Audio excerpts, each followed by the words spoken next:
दोस्तों, हमारे धार्मिक ग्रंथ रामायण में कई प्रकार के रहस्य छुपे हुए हैं। उसी रहस्य में एक रहस्य ये है कि आखिर में भगवान श्री राम को शिव धनुष क्यों तोड़ना पड़ा शादी के लिए। राजा जनक ने शिव धनुष तोड़ने की शर्त क्यों रखी और आखिर में राजा जनक के पास वह शिव धनुष आया कहाँ से। तो चलिए दोस्तों, कहानी के आगे जिक्र करते हैं कि आखिर शिव धनुष कहाँ से आया और किस चीज़ का बना हुआ था। तो दोस्तों, आपसे निवेदन है कि कहानी के अंत तक बने रहना। चलिए शुरू करते हैं आज की कहानी। दोस्तों, जब जब बात भगवान श्री राम की होती है तो हमेशा उनकी मर्यादा पुरुषोत्तम वाली छवि सामने आ जाती है। लेकिन राजा दशरथ के ज्येष्ठ पुत्र राम पराक्रमी और सूरवीर भी थे। लंकाधिपति रावण के वध के साथ साथ राम ने पूरे राक्षस कुल का नाश कर दिया था। राम के समान पराक्रमी, वीर और धनुर्विद्या में निपुण कोई दूसरा योद्धा नहीं मिलता है। दोस्तों, उनके धनुष की टंकार शत्रुओं को भयभीत कर देती थी। राम के पास कई तरह के दिव्यास्त्रों को चलाने का संचालन जानते थे। दोस्तों, इन दिव्यास्त्रों का वेग और ऊर्जा सहन करने का सामर्थ्य केवल राम के पास ही था। कोदंड के अलावा राम के पास पिनाक और सारंग धनुषों का भी जिक्र होता है। ये तीनों धनुष कैसे बने, साथ ही इनका राम के जीवन में क्या महत्व है, इसके पीछे की पौराणिक कथा आज इस स्टोरी में हम लोग जानेंगे। दोस्तों, मान्यता है कि सतयुग में महर्षि कर्ण व ब्रह्मदेव की घोर तपस्या में लीन थे।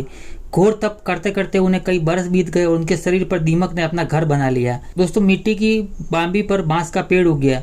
कर्ण की तपस्या से प्रसन्न होकर ब्रह्मदेव उन्हें वरदान देते हैं। साथ ही वो दिव्य बांस देव शिल्पी विश्वकर्मा को सौंप देते हैं।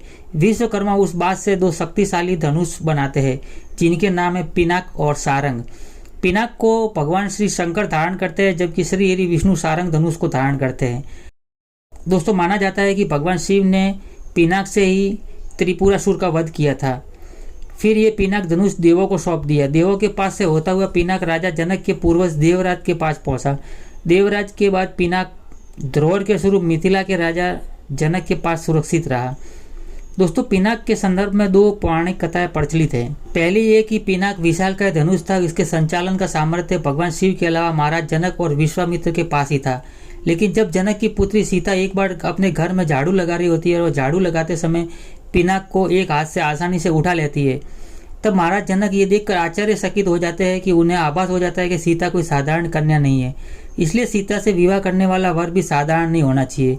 महाराज जनक इसीलिए शर्त रखते हैं कि जो भी राजकुमार शिव धनुष पर प्रत्यंचा चढ़ाएगा उसका विवाह सीता के साथ करा दिया जाएगा।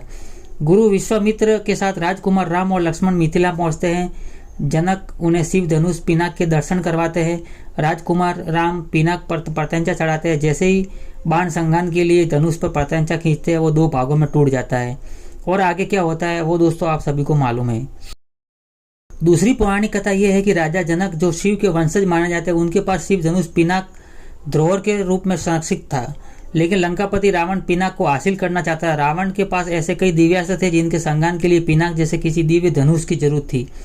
दोस्तों, जनक जानते थे यदि पिनाक रावण के हाथ लग गया तो सृष्टि का विनाश संभव है। इसलिए उन्हें लगा कि पिनाक का नष्ट हो जाना ही संसार के हित में है।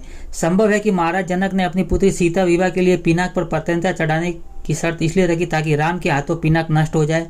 और उधर शस्त्रों की दीक्षा के दौरान महर्षि विश्वामित्र ने राम को पिनाक का संचालन भी सिखाया हुआ था। गुरु के साथ मिथिला पहुंचे राम पिनाक को देखते ही इच्छा जताते हैं। पल भर में राम शिव धनुष पर प्रत्यंचा चढ़ा देते हैं। लेकिन जैसे ही राम धनुष पर संधान की कोशिश करते हैं पिनाक दो हिस्सों में टूट जाता है। दोस्तों, शिव धनुष पिनाक टूटने का आभास महेंद्रगिरी पर्वत पर रहने वाले जब परशुराम जी को होता है तो वह आराध्य का धनुष टूटते ही बेहद कुपित हो जाते हैं और क्रोध में तमतमाए हुए परशुराम जी जनकपुरी पहुंचते हैं और महाराजा जनक से पूछते हैं कि शिव धनुष तोड़ने का दुस्साहस किसने किया। जनक और लक्ष्मण को समझाने से परशुराम शांत हो जाते हैं।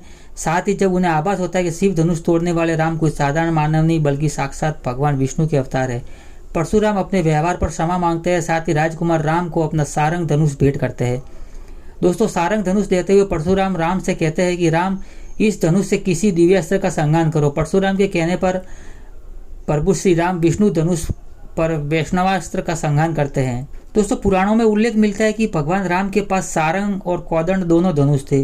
राक्षसों के वध में श्री राम सारंग धनुष का इस्तेमाल करते हैं या नहीं इसका स्पष्ट उल्लेख नहीं है, लेकिन कहीं पर सारंग और कोदंड दोनों एक ही बताए गए हैं।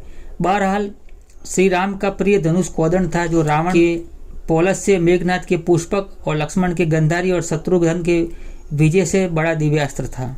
दोस्तों, आशा करते हैं आज का प्रसंग आपको अच्छा लगा होगा। अगर प्रसंग अच्छा लगता है तो वीडियो को लाइक और चैनल को सब्सक्राइब जरूर करें। चलिए दोस्तों, मिलते हैं एक अगले वीडियो में। तब तक अपना ख्याल रखना। जय श्री राम।